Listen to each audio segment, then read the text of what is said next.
Okay. On that note, I don't see any questions online. So if we could put our guest up on the screen, that would be most useful. Jean-Philippe, can you hear us?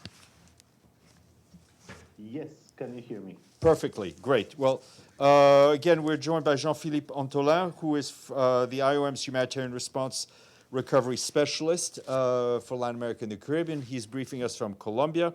So please, you go ahead, and then we'll take some questions.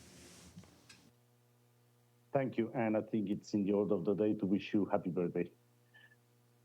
Okay, good afternoon, good morning. I'm speaking to you today from Quibdó, capital of Colombia's Chocó department, one of the worst affected by the 7.4 earthquake that shook the country 10 days ago. IOM is working alongside the government of Colombia, local authorities, local partners, and other UN agencies to support the national response to the emergency. The full picture of the impact is still emerging, but according to preliminary data by the National Disaster Risk Management Unit, 282,000 people have been affected. Amongst these, we have many who have lost their loved ones, their homes, children have lost their schools, and communities no longer have access to something as simple as a park or as essential as a hospital. Nearly 163,000 homes are affected and undergoing structural evaluations. Aiming to complement the government-led response, IOM launched this morning a flash appeal of 30 million USD to expand its earthquake response in the initial 6 months.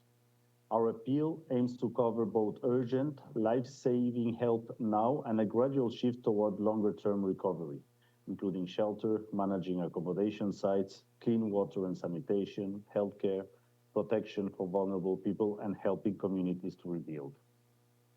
Within the UN system, IOM is leading the coordination of the shelter and site management cluster here in Colombia, with our team supporting the identification of affected populations, the assessment of priority needs and gaps in assistance in these areas.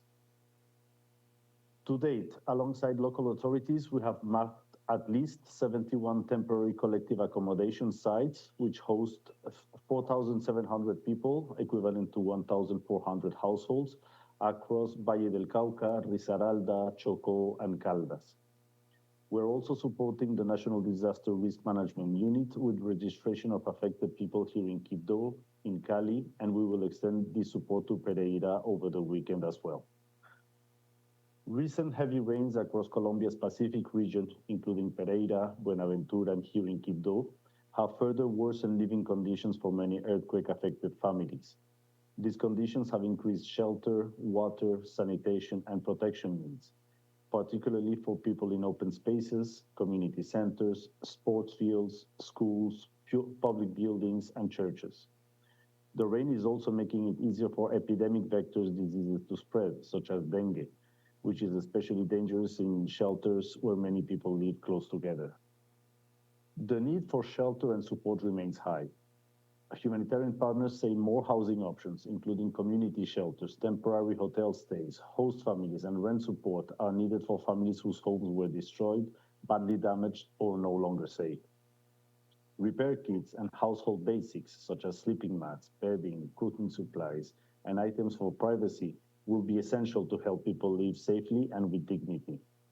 Getting these supplies to the hardest to reach areas remains a major challenge, and most partners are working together to overcome it. There is also an urgent need to strengthen roofing, drainage, and waterproofing in existing locations while continuing to register affected populations, whether in collective sites with host families or rental housing. At this challenging time, IOM commends the rapid and decisive response of the Colombian government, as well as the dedication and solidarity of authorities and emergency response teams working on the ground. We'll continue supporting the government's response through every stage of this emergency and recovery, working with other sectors and planning for the future so communities are better prepared for the next disaster. Back to you, spokesperson. Thank you very much. We'll start with Edie Letter, Associated Press. Thank you very much on behalf of the United Nations Correspondents Association for doing this briefing and giving us this update. What are the most urgent needs today for the earthquake victims?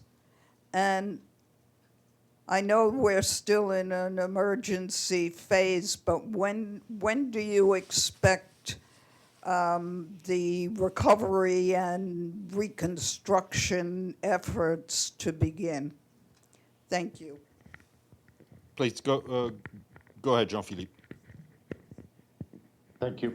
Thank you, Edith, for the question. Most urgent needs, yes, it's been 10 days, so pretty much everything is still urgent. There's communities that haven't been accessed yet or have only been accessed once. We must continue to provide blanket coverage of several items, from shelter to food to health. Amongst those many most pressing urgent needs, I will say also the need for information.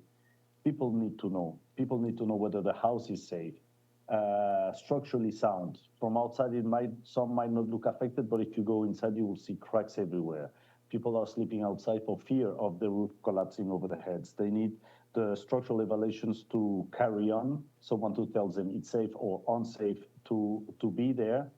And where they are at the moment, they need to have access to the most basic needs and to have commodities and to live safely and with dignity. This is what's happening in all of the places that we've mapped.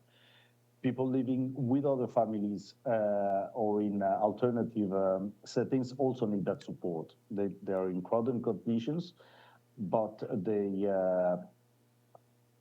won't be able to stay there long if they don't receive help. And we don't want shelters to become magnets as the only places where people could access assistance. And that's exactly what the government is doing right now, figuring out where everyone is, what they need, as the other phases start. Your second question about recovery, well, what we say is recovery starts from day one. And it does. People will start figuring out how they are, where they are, what they need, how they're going to rebuild. Government is already working on potentially rental assistance. We see them every day out mapping, informing people where to go, how to register, regardless whether we're owners, renters, whether their livelihoods are gone or not, to be sure that they benefit from a due process. But it takes time. It's been only 10 days. And as that progresses, the most urgent need continues to be to assist them. We see a lot of solidarity happening still in Colombia,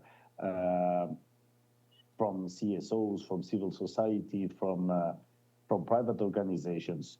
But we know by experience that at some point will run short, and it's not coming in the volumes and to the places that need it most. So rural areas, that's because of access, it's not happening yet. So the blanket coverage needs to continue. Access improved as people know where to go and how the different streams of help will reach them. Back to you. Thank you, Murad. Thank you, Murad from Al Jazeera Arabic. Could you elaborate more in regard the international response, either on fund or aid, or in general, the other immediate priorities? Sure, and apologies, I don't have the full picture of that. That would be on foreign affairs and OCHA's, but we certainly see it. I mean, speaking with partners, with other UN organizations, with the Red Cross movement, I see several people have launched appeals. Funding is starting to mobilize.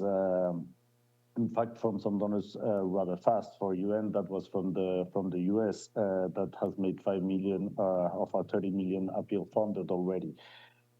We've seen bilateral aid also arriving. I'm here in Quibdó. Yesterday, I saw the Argentinian Air Force that had landed. I think it was before in Cali. They took off at the end of the day. I saw a U.S. airplane today. So aid is still arriving. The volume of it, the quantity of it, I do not have, and I would lie if I venture a guess. But it is happening. Thank you. Any other questions? All right. Well, Jean-Philippe, thank you very much for that very comprehensive update. We wish you all the best, and as well as all the UN colleagues who are down in Colombia. Thank you, and thank you for the opportunity and the solidarity with Colombia. Thank you.